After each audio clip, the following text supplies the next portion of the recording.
ఓం నమః శివాయ. ఓం నమః శివాయ. ఇంతకు ముందు శివరాత్రికి కనబడినారు, మళ్ళీ ఇప్పుడు కనబడుతున్నారు. నందీశ్వర, నువ్వు మాట్లాడుతున్నావా?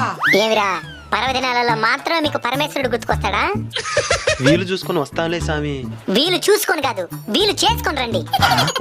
వస్తే మీకే మంచిది, మాకు కాదు. తప్పు చేయొద్దండి. మేమెక్కడ తప్పు చేస్తున్నాం స్వామి? బయట మీరు చేసే తప్పులు పక్కన పెడితే గుళ్ళోని ఎన్ని తప్పులు చేస్తారు తెలుసా మీకు?